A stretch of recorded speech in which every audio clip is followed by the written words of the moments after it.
Chaos loves a vacuum. This podcast is a conscious effort to fight the impending darkness by filling that void with light.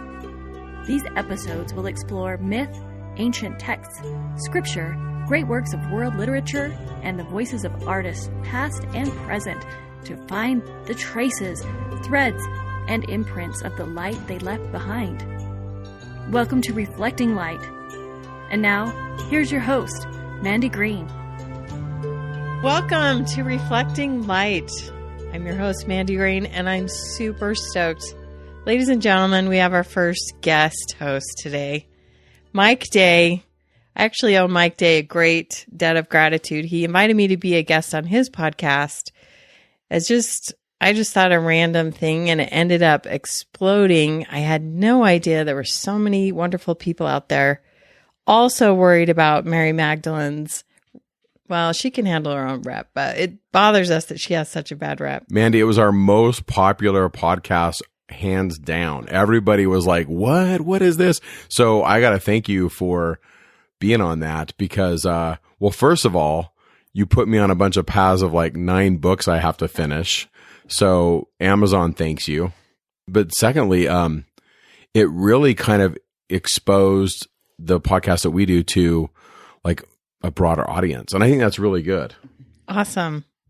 It was a pleasure. And as COVID continued to settle in and I stopped teaching religion courses and other things, I just thought maybe I should just start putting some of this stuff out there for people who would want it. And thus, Reflecting Light was born. So thank you, Mike. Yeah, awesome. I'm glad to Give be him part your of love. it. I'm stoked that I get to be your first guest. You are my premier guest. That's awesome. That's a seat of honor. Wow. Although all my guests will have a certain seat of honor, but yours will be the first guest. I'm stoked. Well, thanks for letting me on today. So what do you want to talk about? Okay, so Mike, the reason I have Mike on here today is that Mike has studied a ton about the ancient temple, like temple patterns, the Israelite temple, the New Year's rite. And I heard him speaking to a group of young teenagers, and he started telling them how the temple or this hero's journey was showing up in common culture in the movie theaters and all these different places. And I thought, I want to get Mike on here, to outline this pattern, to look at this rite, and then to talk about how it's showing up in our own world. I kind of call it the Temple of the Gentiles, but he has a much better title. What was your title? Well, there's like so many different titles. So we can call this, Mandy, we can call it the Journey Home or the Cosmic Myth. And when I say myth, I don't mean like not true. Myth as mythos or story, like an idea or a... So I'm going to throw the word myth around a lot, and it doesn't mean that it's not true. It just means it's like this grand story. So the Journey Home, the Cosmic Myth, the first Israelite temple, or just the grand story of humanity. And really, when I really started going down these roads, Mandy, it really made me realize why stories speak to us. And why some stories, if you are, the older you get, the more you watch movies, especially if you've lived a little while, you start seeing patterns and you're like, oh, this movie reminds me of this. Or I remember when I saw Avatar for the first time and I was like, oh, well, this is just like a Western set in space, right? Yeah. As a kid, I remember watching Lone Ranger and I'm like, well, this is just the Lone Ranger. Yeah. And, but if you're like a 13-year-old kid and you've never seen a Western and you go to Avatar, you don't make that connection. Yeah. But I love what you said about myth, because in our current cultural context, we think myth means, oh, it's just a story. It's untrue. It's made up. Anciently, it was all truth was cloaked in a myth. You had to kind of unveil it and look at it and see what the story was about. Myth is actually super powerful, and it's actually a big component of what we talk about on Reflecting Light. So I am stoked. So in preparing for this, I did listen to a bunch of your podcasts. I haven't listened to all of them, I must confess, but probably 7 or 8 of them. And one thing I've noticed that you do, Mandy, is you pull in, this story came from this. You even quoted The Rescuers. I've never even seen that film, but I'm like, I've got to watch that. But you got kind of emotional when you talked about that song from The Rescuers. And my remembrance of that you shared was all about light, and the light's going to come and we're going to make it through. And so that's really what I want to talk about today with the journey home is, that idea. Now, to really start, And this is difficult because it's a picture. And so you're going to want to go to Mandy's show notes on this, because the picture I'm going to try to paint with words is the very first vision right out of Genesis of the cosmic mountain and the Garden of Eden. And this comes out of a book by Donald Perry called Temples of the Ancient World. In this picture is a picture of a mountain with a river flowing out of it. Now we know water runs downhill, and so that's why we kind of think this is a mountain or a hill, that the Garden of Eden was a hill, because the water leaves. And there's these two trees, and there's God, or the Elohim. You mentioned this before, Elohim, that they're made in the image. Plural. Right, of male and female, which I'm totally down with. I'm a big fan of that. And so, by the way, so is Israel. The early Israelites viewed a council of the gods and a feminine deity and a masculine deity. And Absolutely. that stuff gets edited in the 7th century, but the earliest stuff talks about this. And so the picture I want you to have in your head is this hill, and a river's leaving it, and there's these two trees, and Adam and Eve are kicked out, and there's these two critters, and they're kind of hard to picture, but the cherubim, kind of like a half man, half lion with wings, and they're guarding the way of the tree of life, and Adam and Eve are kicked out. So that's kind of the left-hand side of the picture. Cherubim, I've always wondered. And then finally, with this Hebrew background, we say cherub like a CH, but Right. a hard H is a ch. Yes. It's not a ch. Yeah. A cherub is a sword. Yes. So I really think the cherubim are the sword bearers. Like, they are like, you shall not pass kind of stuff. Yes. Right? See, we went to Gandalf already, right? Sorry, we can't help it. No, it's so good. So these cherubim, they're guarding the way. And the idea is that Adam and Eve are kicked out and they're fallen.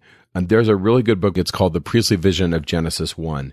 And his contention is essentially this, that this whole story is rooted in the temple, that it was told in the context of a myth tied to a ritual. So we talk about myth or story, but the ritual is tied into it.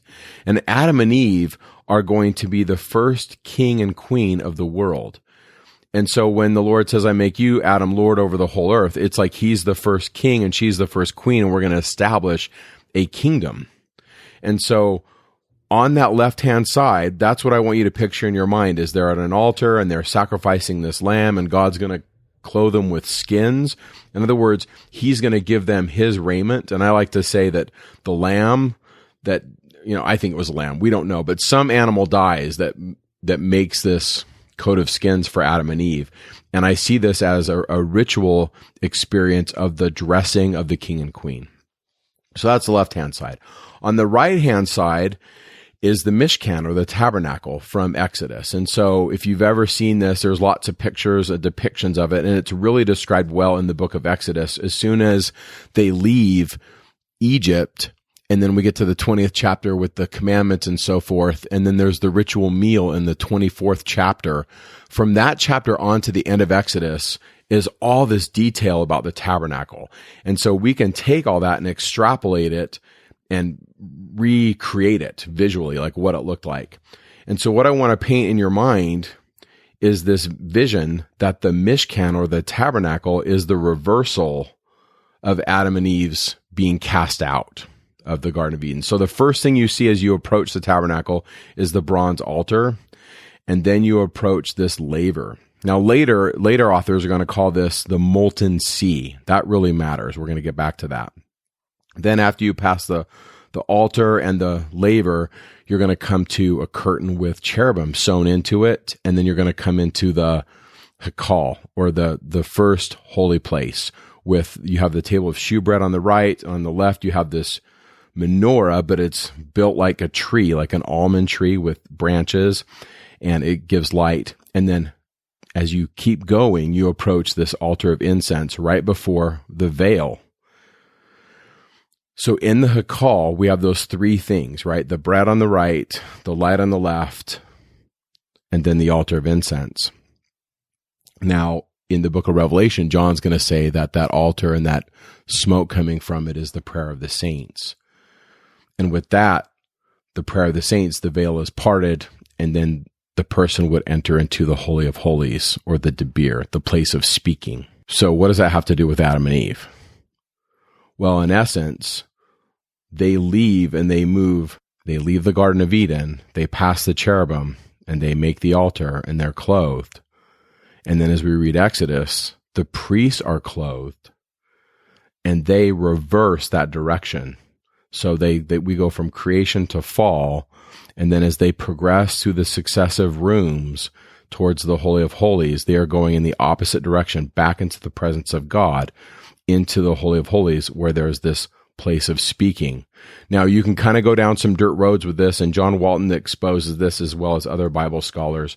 But the words in Genesis where Adam and Eve are to dress and keep the garden are the same words used in the Exodus material for what the priests are to do at the temple. That's the same Hebrew words, and I don't have it in front of me, but they're to dress and keep the sacred things of the temple. And so a lot of these Bible scholars, like I said, John Walton's one of them, say things like Adam and Eve are the first priests of the temple. They're like the priest and priestess. And this is all a temple thing, and it's all clothed. In other words, it's written in code. There's the story, but then the real issue is there's a story under this story. And the invitation is to go from a simple nighttime story to growing up in our minds and saying, what's really behind this? What's going on? Like I know one of the Hebrew words, shamar, which is to guard, to keep, to stand as a keep or a watch person. That's one of the keep as far as that Genesis. There's also a good book by John Walton called The Lost World of Genesis 1. And that's a great one too. Yeah. He's a great scholar. So you're talking about Adam and Eve in the presence of God, coming down through a series of events or places, right? Represented by the mountain going down into the world, so to say. And then the temple is the path or the journey back up to the presence of God. Yeah. These aren't like my ideas. I didn't pull this out of my own mind. You know, I'm not some genius reading Genesis and knowing all truth, but you get exposed to some of these ideas. So one of them is a really great book by Mark Smith called The Priestly Vision of Genesis 1. And one of his main points is all this stuff in Genesis 1 is tied to a ritual, and it's tied to this huge ceremony in the temples, and it's not just in Israel. It's all over the place. And another great book by John Walton called The Lost World of Genesis 1, I think is what it's called. Yes, I have that book. It's a great one to reference. They're just both really excellent. And Mandy, I'm really convinced that this story of returning home is a lot deeper than what we have in Genesis. I'm convinced that this is the same stuff. Now, I'm not an expert on this stuff, but I'm convinced that this stuff's happening in Egypt. I'm convinced that it's clearly happening among the people that live in and around Canaan. And then if you study some of the Sumerian stuff, way before Israel's formed, like 3200 BC, they're doing the same stuff. Yeah. So I'm doing a lot of Greek studies with school. Then you go down the road of what the Greeks do with this. And the Greeks come later. The Greeks experience at the theater. And you've been there. I mean, I've not been to some of these Greek places, but I've seen them. I've seen pictures, right? But they've got them. I remember going to Jordan, and we saw this amphitheater where you have the stepped seating, right? And they have the sounds carry, and you can see it. Yeah. Well, these dramas were portrayed in Greece. And all of these dramas are, from them, we get the modern concept of the movie theater. And if you think about it, especially, I remember my first movie, it was 1977. And it was this movie by George Lucas, and I was a little kid, and it was a nice theater, and this curtain kind of was pulled aside, and the music came on, and it was this, and I remember thinking, and I remember watching Star Wars for the first time as a kid, and I was like, movies are awesome. Yeah. Right? What a great first movie. It blew my mind. And I remember chasing that feeling all growing up, and I didn't really get that same feeling until I saw E.T. It was like there was a bunch of crap movies until you get to the good ones. But my point is, now that I'm a little bit older, I look at the curtain kind of pulling aside. I heard about the curtain, but there was always a curtain in the movie theater, wasn't there? Yeah. And where did that come from? Now, the Greeks, their original stage was the threshing floor. I was reading this dissertation by this fellow, Jamie Waters, and it's his dissertation submitted to Johns Hopkins University. And the name of the dissertation, Mandy, is called Threshing Floors as Sacred Spaces in the Hebrew Bible. Okay, that is a loaded topic. Well, Yeah. we don't have tons of time for it today, but big picture. Big picture. Just big picture. Here it is. because remember that the Temple of Solomon, David bought the threshing floor. Just for our listeners, the threshing floor was purchased at the top of an Ophel, or this hill, and that's where your first Temple of Solomon shows up. So give us a big picture. Erenah, which is the same word for the ark. If Yes.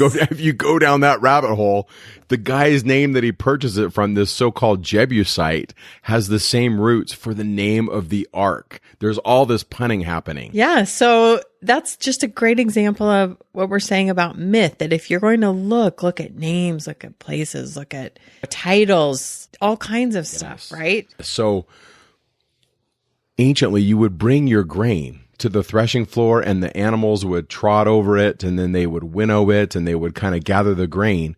And so there would be this gathering place. And a lot of the ancient cultures had this view of, and this is another guy's book that we're going to reference. His name is Medinger. He wrote a book called The Riddle of the Resurrection, The Rising and Dying Gods of the Ancient Near East. And it's not 100%, right? None of these stories are 100% exact, but if you were to draw a Venn diagram, you'd see a massive grouping in the middle of a lot of these things that they have in common.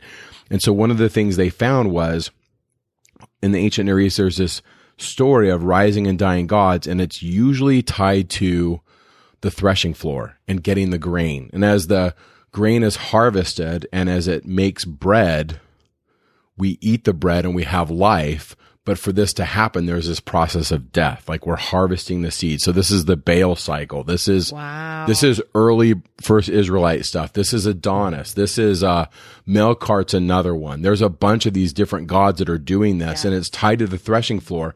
And I'm going to nerd out, like you said, how David purchased it from that fellow in Samuel. Think about Ruth and Boaz. I know, right? Right? Like, this whole story of a threshing floor and him spreading his skirt. Cover me. Yes. Which is the atonement. Give me your name. Yes. And she gives him life, and he gives her covering. And in this union of the man and woman, we have life. We have the house of David, which brings about Christ. And Matthew, right when Matthew writes his genealogical line, he goes right to Ruth. He's like, there it is. So this stuff matters. And it's a thread all through this. And as I've been listening to your podcast, you always say this, Mandy, start tugging on those threads. Yes. Right? Well, that one you just pulled, in my mind, I picture you pulling that thread, and there's like about 15 threads that pulled out by you pulling that in my brain. That piece of real estate, that threshing floor that David buys, is tied into the drama in Greece.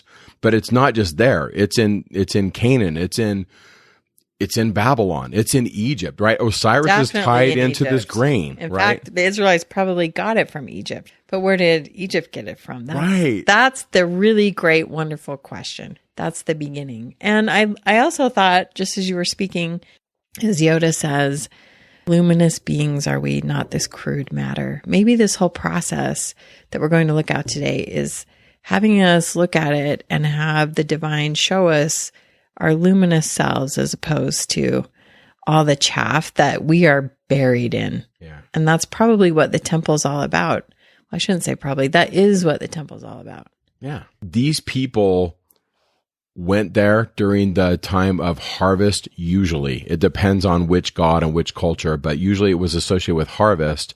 And it was to remind them who they were, who God was, who the king was. It kind of gave them identity. And it was a story that gave them hope.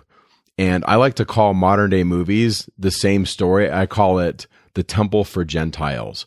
But before we get to the Temple of Gentiles, we got to talk about a little bit more about the temple, right? What's going on? Let's do it. So really quick, I mean, you know this, like the house of Israel.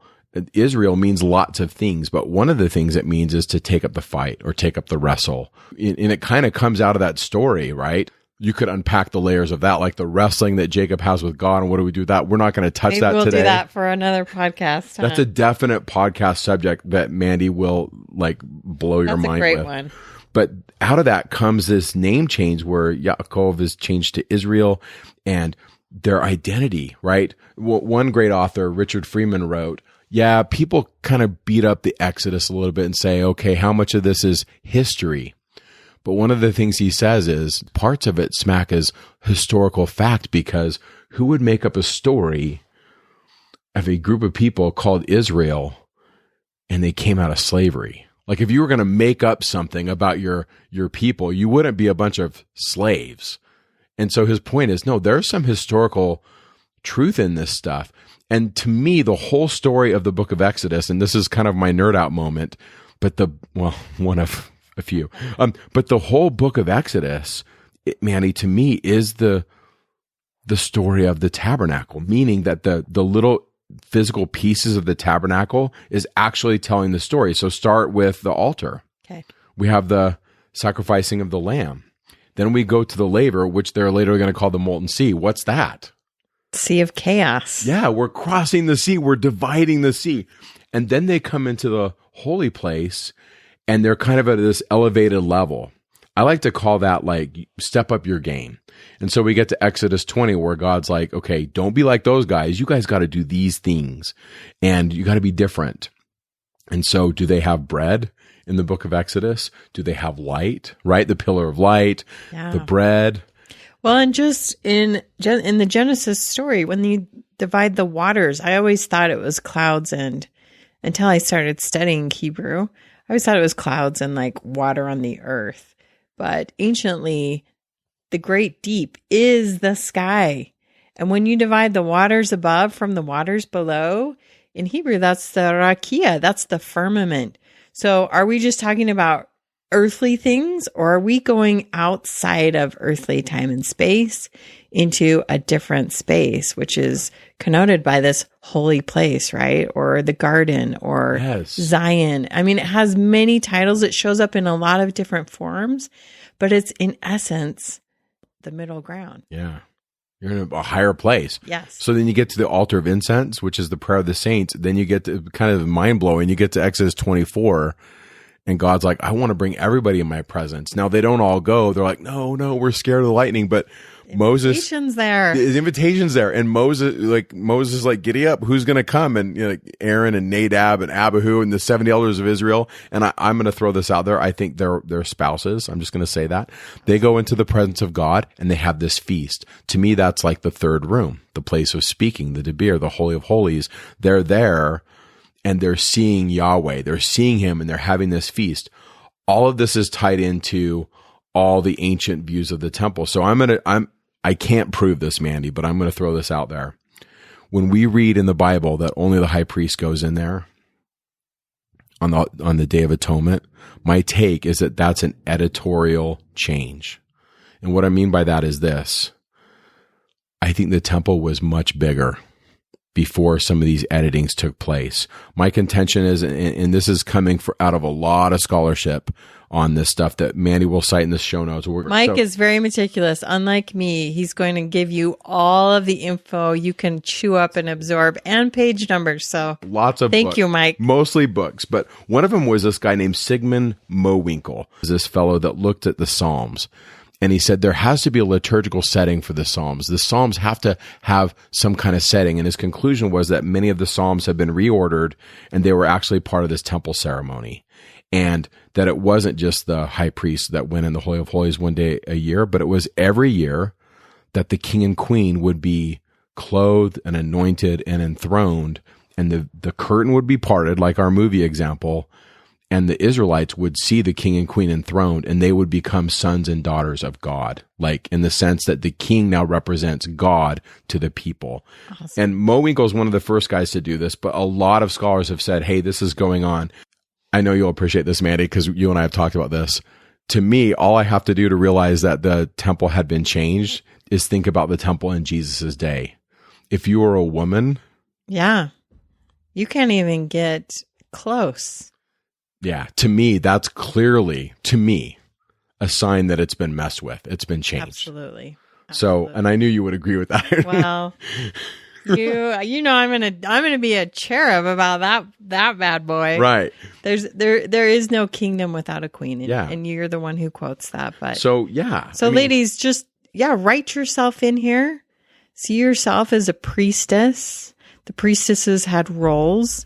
They had things specific. Duties. I mean, particularly in Egypt, I'm referencing the goddesses play a very specific role, and the gods and the priests play other specific roles. It was just the work that was done, and it was awesome work, I have to say. But if your listeners are interested, there are some scholars that have basically taken the Psalms apart and said, okay, here's kind of how the ceremony we think played out. Here's the parts that were sung by the women. Here's the parts that were sang by the men. Here's the places where the God speaks. Here's the place where the goddess speaks. Here's the place where the king and queen as Adam and Eve speak. One of the ones that have really spent a lot of work on this are a couple guys by the name of Stephen Ricks and LeGrand Baker. Both amazing men. Yeah. They wrote a book called... Who shall ascend into the hill of the Lord? Yeah. And I'm looking at your shelf. You've got it right here. They've written a book on this. Another really good one is Eaton. His last name is Eaton. He wrote a book called The Festal Drama in Deutero-Isaiah. And his contention is that Isaiah is playing on these same ideas. And so what I want you to picture in your mind is that it's the fall festival. We're bringing in the grain. We come to the temple. And by the way, there were a bunch of them. In Deuteronomy, we read that there's only one, but if you talk to archaeologists, they say there were temples up and down. There's archaeological evidence of temples all up and through the Middle East, all over. So you would go, and then you would participate in this ceremony where if the king wasn't there, like let's say you're in one of the outskirts, there would be a stand-in that would represent the king and queen. And you would see them enthroned. And it was a multi-day ceremony with all kinds of things like the explanation of where we came from and who is God and what's our relationship to him. And then there would also be a couple scenes of what we call ritual combat, where there'd be combat with chaos or Yam, the sea, or Mot, death. And then the king would be enthroned with his wife. And the idea was if the king and queen were righteous, then we have peace.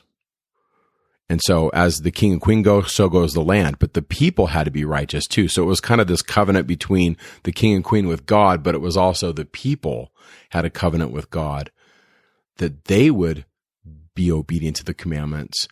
And it would kind of go like this: as the king and queen have covenanted, so shall you covenant. And it's all tied into this. And a lot of this stuff is lost. And what I mean by that is there's echoes of it in the book of Psalms, there's echoes of it through Exodus and Genesis, but a lot of it gets edited. And as you talk to scholars and ask them, well, why was it edited? One of the things that, we don't know, but one of the things we think why it was edited was because of the captivity. In 586, when Babylon comes in, 586 BC, and they take the king, when the Israelites come home, and sometime during that time period, a lot of this stuff gets edited because they never really have a king after this. And Mandy, you cite her a lot in our discussions. There's a really great Methodist scholar by the name of Margaret Barker that says a lot of these ideas of the enthronement of the king and the story of the cosmic myth are put back by the New Testament authors. Yep. That they're putting all this stuff back. And so her contention is that these stories stayed alive with these visionaries, these apocalyptic prophets, this stuff that didn't make it into the canon. And you, in all your podcasts, you're always referencing like these other texts that are not in the Bible. Yes. And they're all talking about this. And so the New Testament is kind of putting that back in. And my contention is, I'm going to wax a little bit Jesus for a minute. My contention is that these old people, these old prophets, they saw this dying and rising God as Yahweh, that Yeshua or Jesus, that he was the fulfillment of these things, and that gets edited out. And so I think if we had like the Tanakh, or if we had the Old Testament in its full splendor and beauty, we would see this, the ancient Israelite temple. We would see that Moses knew who Jesus was. All the early Christian fathers are talking about this. They're like, we know Moses gets edited, but he clearly knew Jesus. Yeah. They're saying this. Yeah. So, like I said, I can't prove it, but I'm like, yeah, I'm going to pull on that thread and say yes. Well, and I think Jesus himself is the fulfillment. He's fulfilling everything that's given to you in the Old Testament. And so many people like to read the New Testament and ignore the Old Testament. But the scope and the beauty of his work is very hard to grasp if you don't know everything in the Old Testament that tells you what this person will do and how he will do it, and introduces you to this temple and this ritual and these rites and these celebrations. And he restores all of that. What's his attitude to the temple in his day? Positive? You can certainly see his heart aching. He observes the holidays and traditions, but his first visit there, he's kicking trash and taking names, and before he leaves it. How many times in your podcast do you talk about this, where you're talking about something, and then you say, I hear you say this all the time, you're like, we've just got to read Isaiah right here. I actually was just biting my tongue because I think Isaiah he's a kingpin in understanding some of the things that were lost. He was more difficult to edit and redact because he has this profound poetic language that he uses, and he puns and all of those kinds of things. And so I think a lot of those clues are in Isaiah. If you want to winnow it out, to use the metaphor we're using, you can't divorce anything from Isaiah. I'm finding he's the one who does see the vision of the cosmic temple, ascension of Isaiah. He does see the cosmic temple. He does see the big picture. He does see all of this ritual. He himself is a participant in it. And he is someone saying Christ is the person, right? The Messiah, the anointed one. I think he's writing in code too. I think one of the reasons why he hasn't been messed with is because he's writing in such a way, like you're talking about, it's layered.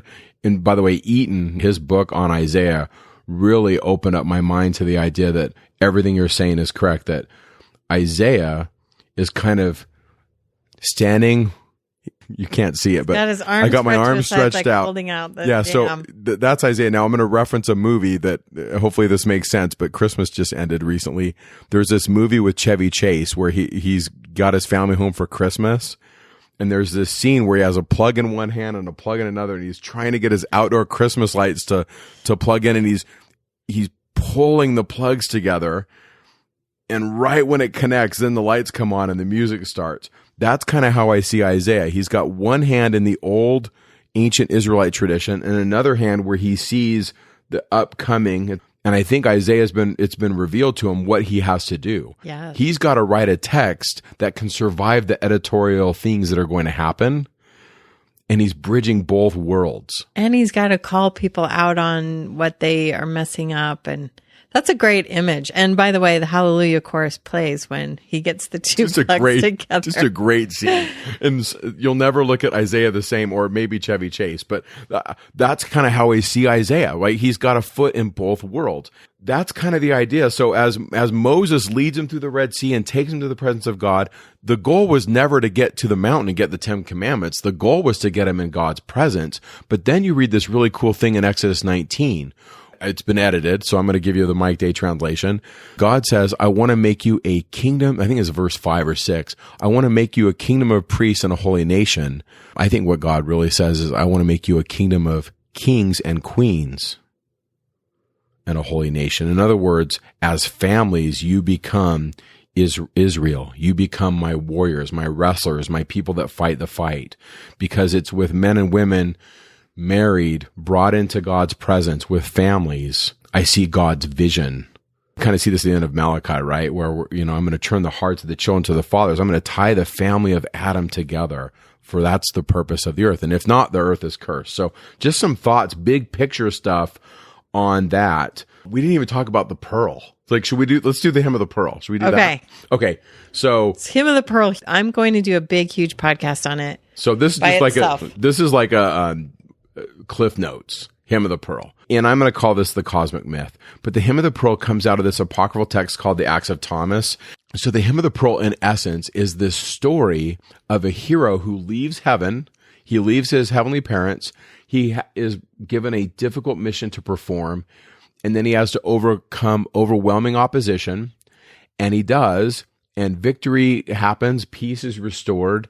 And then he returns home. And evil is put down and order is restored. That's big picture. It's such a beautiful story. If I had to pick one story, I think the Hymn of the Pearl would be it. And I'll put a link to it in the notes, that this child of this king and queen is sent down into Egypt, to this strange place, to recover the pearl that's guarded by the beast, right? So we've got to introduce this element of the beast or the Leviathan or the demiurge, the opposite of godness, chaos, entropy. And in doing so, the person forgets who they are. They forget that they're a child of the king and queen, and they get lost in the world until a messenger from the king and queen come to remind the child of its identity, what its purpose is here, and he's able to snatch the pearl and return home triumphant, receive his robes of glory. I mean, there's so much temple stuff here, but it's just such a beautiful thing. And I want to underline in all of this that the pearl is so individual. I think if you were to say, what's my pearl and what's Mike's pearl and what are the people I love's pearl, we all have a different, the pearl of great price is a divine thing, right? So it's got divinity. It's obviously tied to the gods. But as far as what you are to learn and what you're to overcome and accomplish in this different place is for you to decide. It's a great question to ask yourself. Yeah. And it plays into this narrative and this drama. Like, you're part of this drama. Do you remember how he gets the pearl? Yes. He sings the name of the father and the mother and of the older brother, and that lulls the serpent to sleep. Yeah. Couldn't get out of my head The Hobbit, right? When he's got to get the Arkenstone. Oh, I didn't even think of that. And he's got to get it from the dragon. So Tolkien gets this stuff, right? Yes. So we've got to get the pearl from the dragon. In early literature, way before like the monarchy, 2000 BC, these guys are writing about the battle with sea and death, and they're they're typified or they're described as a leviathan or a dragon. And in 74th Psalm is the battle with chaos. There's this psalm about God, and it says in verse 12, "God is my king of old, working salvation in the midst of the earth. Thou didst divide the sea, Yam, the chaos monster, by strength. Thou breakest the heads of the dragon in the waters. Thou breakest the heads of Leviathan." So just like this character in the pearl has to get the pearl from the dragon, or they have to defeat the dragon in the Hobbit, or in the 74th Psalm, or in what's called the Baal cycle. Baal does battle with the sea and death, and it's typified as a dragon. I love how you said we all have our dragons. Maybe it's employment. Maybe it's cancer. Maybe it's just a relationship. Maybe it's, mental illness. Maybe there's no shortage of dragons that we fight and have to slay. Does not end. But I think they all come from the source of one supremo dragon of chaos. Wouldn't you? I think so. There's a source. I love, so the Hymn of the Pearl, like, we're not going to read it. It's really long, but it's really beautiful. I would encourage you to read it. I promise to spend a whole podcast on it. Yeah, I'm just going to do a couple lines. So right out the gate, he says this. He says, "My glorious robe they took off me, which in their love they had wrought for me, and my purple mantle also, which was woven to match with my stature." So he loses his glorious robe, and he's uncovered. And he comes in, like Mandy said, he comes down into Egypt and has to get the pearl. And over the course of time, he forgets who he is, and he forgets his brother. And so he's reminded about his brother and about his parents and his mission. Wordsworth also comments on that in his Ode to Immortality about trailing clouds of glory. I love that the robe is tied to his glory and not in utter nakedness or forgetfulness, but as the bars of manhood and life we become imprisoned by our own forgetfulness. It's beautiful stuff. He writes, "I forgot that I was a king's son, and I became a slave to their king. I forgot all concerning the pearl for which my parents had sent me. And from the weight of their victuals, I sink down into a deep sleep." So there's so much. Like, they forget. Israel forgot who they were. And they wanted to stay in Egypt. And Moses is like, "You guys are a kingdom of priests, kingdom of kings and queens. You're going to be awesome." Don't you feel that? I feel that every day. I feel like The world and entropy is always trying to get you back into this deep sleep, to make you forget, to serve the gods of this world, to serve mammon, however you want to phrase that. I think that's a continued battle. And it's the human dilemma, isn't it? We all find ourselves in that position. And what's beautiful about this is it's the reminder of, you're not this. You're more than this. So many places we can go with this. I'm just going to say 2 words and you're going to make the connection. Here it is. Ready? Go. 2 words. Lion King. Yeah. What comes to mind? All of it. The son of the king. He's made to feel bad, shame, right? It's like eating a piece of fruit or however you want to frame it. Yeah. You're exiled from the kingdom. You remember yourself. You have an angelic visitation. We got to go take the dragon out. Also, we can't forget Nala. She's going to come. By the way, okay, so you mentioned the queen. So in all the literature, like it's almost universal when there's this death of the hero, whether it's Osiris or whether it's Jesus or whether it's Baal. Baal's sister Anat weeps. I can't read the New Testament Gospels and read the Baal cycle and read Anat and not see Mary. I know. She's doing the same thing. And Adonis, same stuff. It's always the woman who revivifies the dead king. I had a friend say to me once, he said, if you see it once, okay. If you see it twice, start thinking. If you keep seeing it, there's something happening, right? Well, I hope you are all seeing something, because if that speaks to you, look at that. Right. Look at that. So he's reminded who he is. I love where he goes and he gets the pearl. He says, I remembered that I was a king's son, and my rank did long for its nature. I bethought again of the pearl which was sent down to Egypt, and I began then to charm him, the terrible loud-breathing serpent. I lulled him to sleep and to slumber, chanting over him the name of the Father, the name of our second, my brother, and the name of my mother, the East Queen. Queen of the Dawn. The triad. Yes. The triad. The name. Jesus in the 17th chapter, talking to his dad, Father, I gave them the name that you told me to give them. So powerful. Something's going on. Well, and to invoke the names of those 3 beings, that's not done lightly. I'm going to stop there, but just going to read more of the pearl. But because Mandy's going to do it, and it's just gold. But he gets his garment, he gets clothed, and he has this embrace with his parents, and everything ends well. That is the cosmic myth. That is our journey home. When Mandy mentioned, I was talking to a bunch of youth, when you're talking to teenagers, they probably haven't read the Pearl. They probably haven't read Exodus. And so when I'm in front of a group of teenagers, I got to speak their language. And most teenagers have seen or heard of like The Hobbit, or they've seen like the Avengers or the Lion King or the Little Mermaid.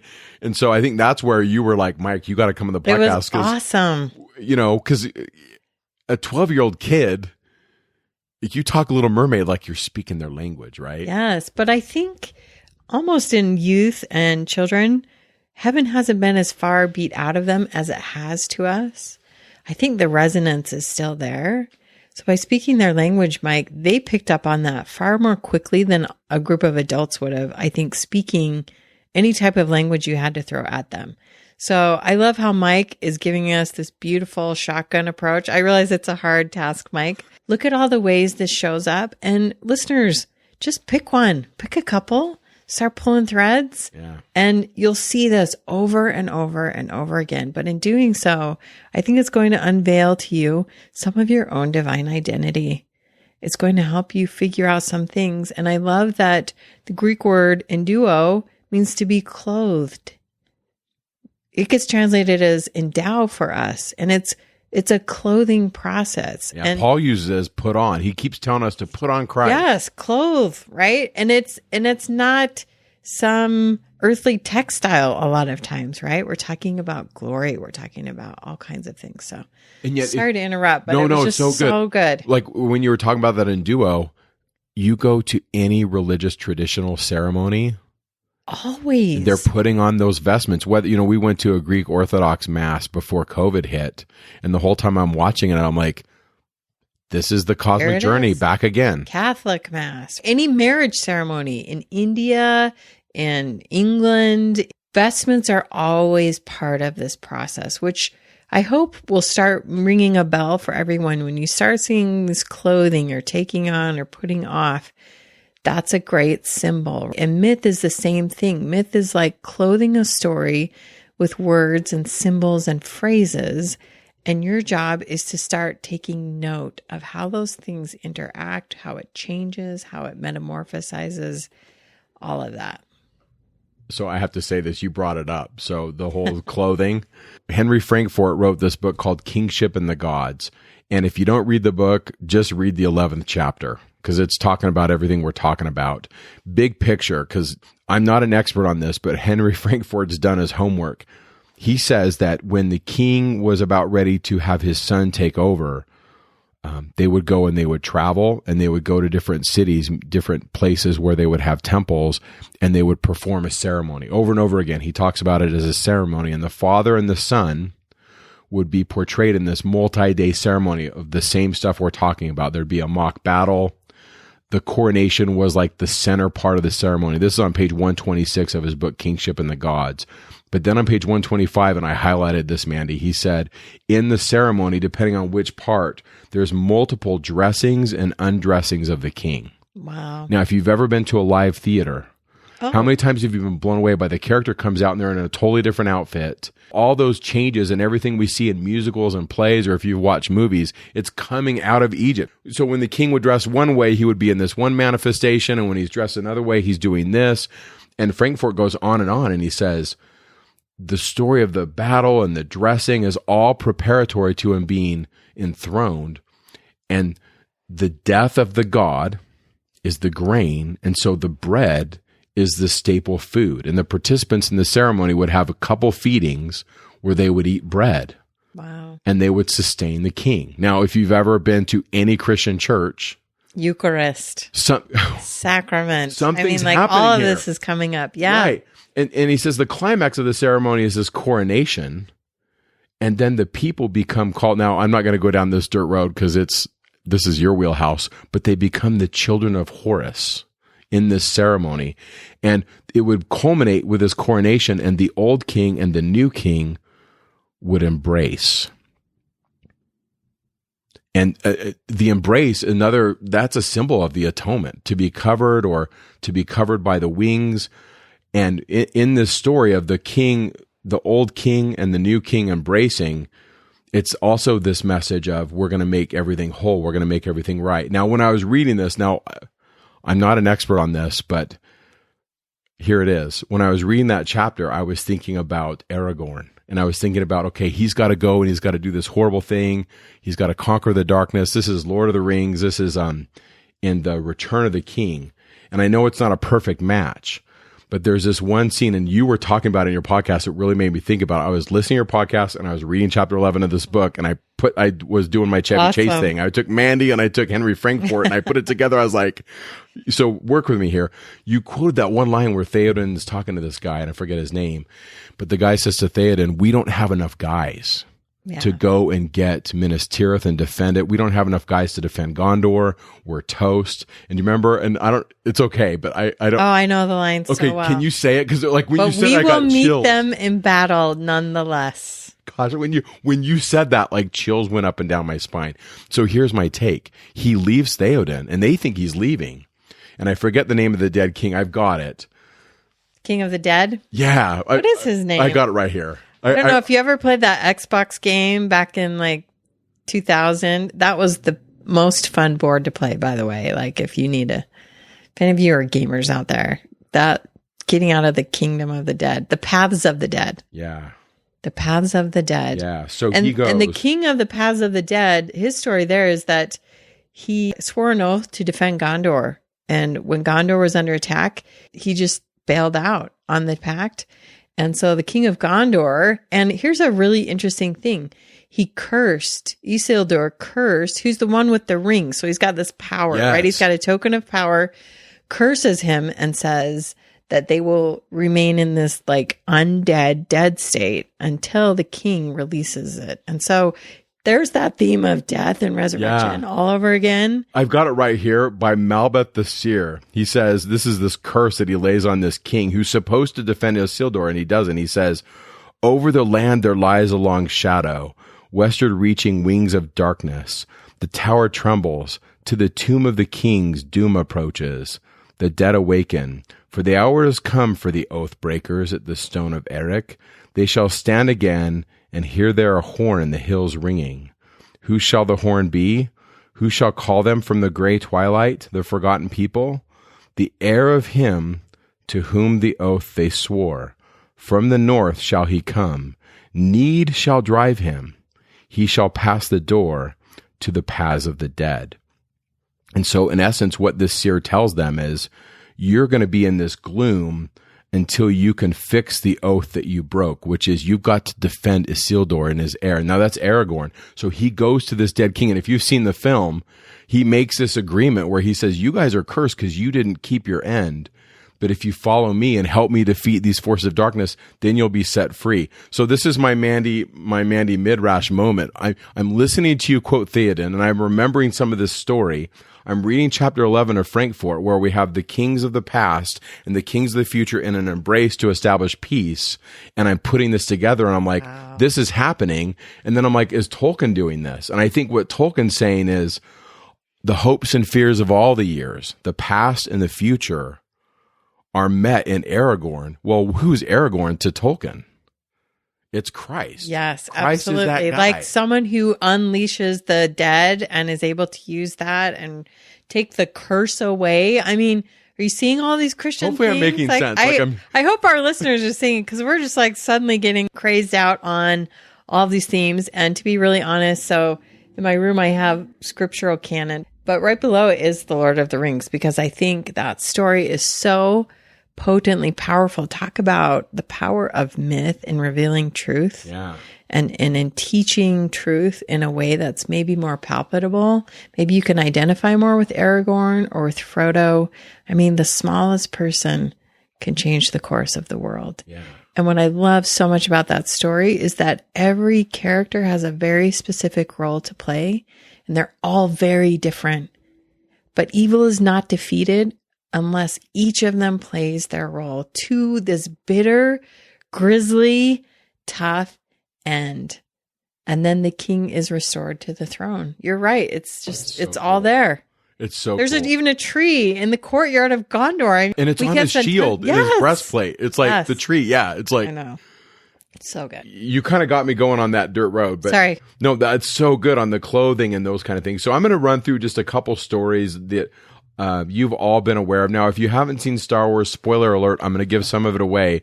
Some of the themes, right? We leave home, we have to figure out who we are, we have to battle chaos, and then we overcome it. Well, that's like the original trilogy of Star Wars, right? Yes. Luke doesn't know who he is, and he finds out who his father is, and he defeats chaos, and there's redemption. And that's kind of like those three films. Well, George Lucas didn't just pull this out of a hat. Yes. They interviewed him, and he says, well, yeah, I'm taking this from all the big stories of myth. The hero's journey. The hero's Joseph journey. Campbell wrote a whole book about it. The hero with 1,000 faces. You'll see Odysseus, and just about any hero goes on this same journey. Same stuff. Couple more. Little Mermaid. She has to do battle with chaos. She actually defeats a Leviathan, Ursula. Oh, I never thought of it that way. She's the chaos dragon of the sea. Yes. So Ariel becomes the lady who tramples upon the sea, which is kind of cool. And she's, by the way, the crowning. We love that. Her right? enthronement, right? She marries the prince. Yes. And the king. Ooh. Yeah. So she kind of leaves her father's home and does that. Another one, this was a lot of fun. Little Orphan Annie. Now you might wonder, what's the lady's name? The evil lady of the orphanage. Do you remember her name? Miss Hannigan. I Miss actually Hannigan, love that's her. who it is. Yeah. I love Miss Hannigan. I have this picture in front of me of Miss Hannigan as a dragon lady, where she's literally got the cigarette with that extender, and there's flame, like smoke coming out of it. Oh. And she's kind of like a dragon lady, and she's lost her name, she's lost her parents, and she has to defeat Miss Hannigan and then now she's not enthroned, but she's adopted in though. Like she's made part of the family. Yeah.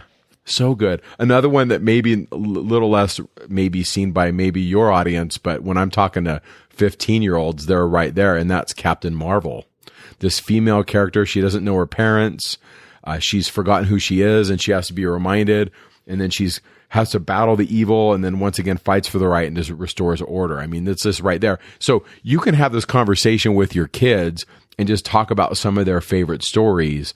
And I like to say that modern film, especially the good ones, it's using these ideas. That's why I call it the temple for Gentiles, right? We pull the veil away, the curtain, and we learn who we are. And it kind of inspires us, right? I mean, you've probably seen a film where you walked out and you're like, that was awesome. Yeah, it changes you. And that was the point of drama. The Greek tradition comes from a more ancient tradition that's trying to teach you about who you are and where you come from. And in one of your podcasts, you talked about Rocky, and I had the same experience. Especially the one where he fights Ivan. I probably say his name wrong. Yeah, Ivan. When he fights, I misbreak you. Like when I saw that film, I was just like, I don't know what it was, but it was like I had this electric energy. Rocky's awesome. I want to be awesome. Well, remember the height difference? Like you've got some David and Goliath theme going here. My mom loved Rocky, and I can't watch him. I know the outcome in my blood still is just the adrenaline's pumping and you're cheering for Rocky. He knows how to make a movie, at least those movies. You know, if you look at the Avengers, they're doing this kind of the same thing. There's a speech Iron Man gives at the end, and it's almost ripped right out of the Bale cycle because Iron Man dies so that everybody can live. And by the way, who's the bad guy they're fighting? Thanos. Well, what is Thanos?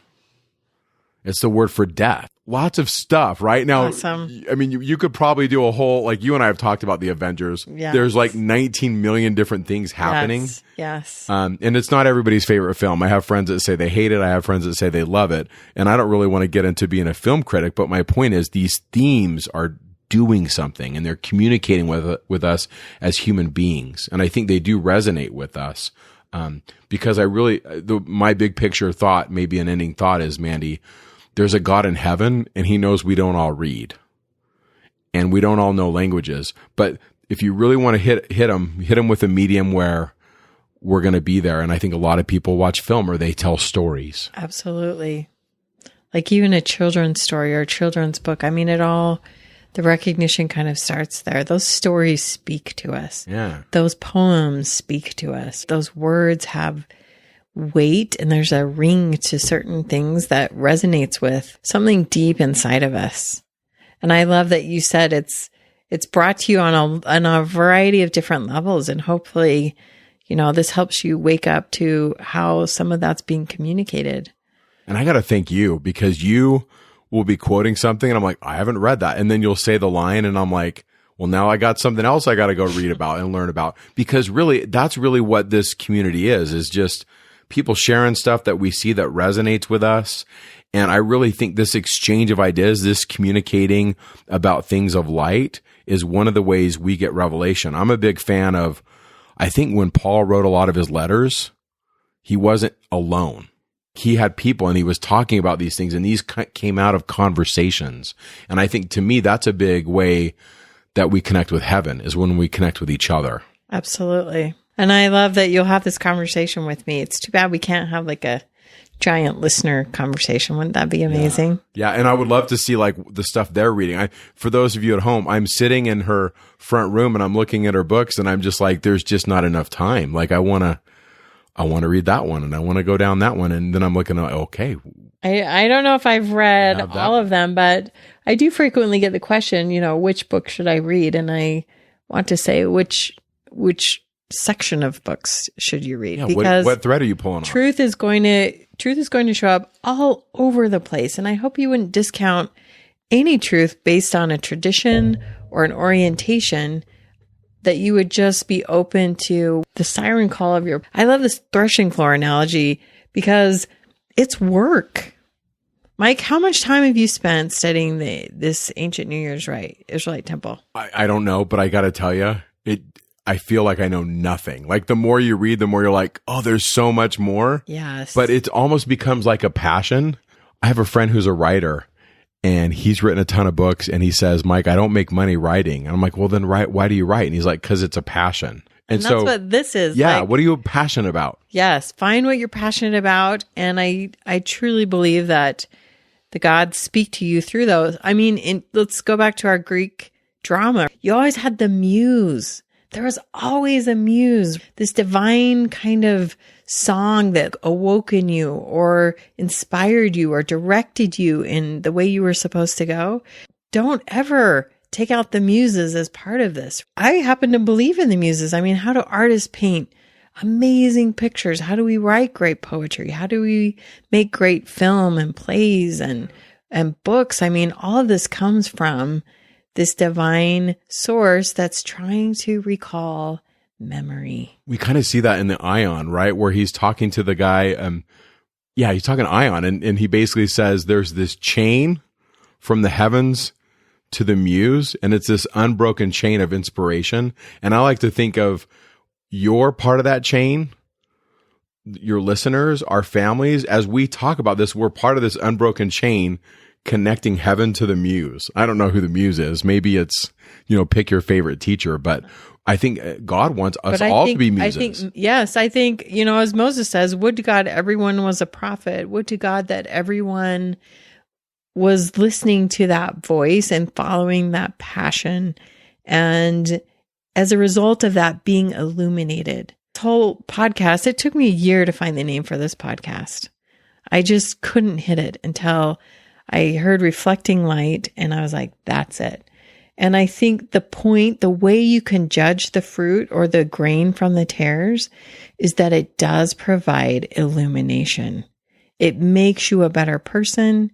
It wakes you up more to your state or who you are or what your gifts are or how you can help someone or how you can beautify the world or beautify relationship. It can come in a myriad of ways. I mean, it shows up everywhere. Yeah. The divine imprint is in everything. Pillars of the earth. It's in architecture. Build the temple and look heavenward, right? And we're looking at a structure architecturally. Then drama and poetry and music were all part of that, Mike. Yeah. Shakespeare's globe was actually built to dimensions of celestial geometry. I'm not making this up.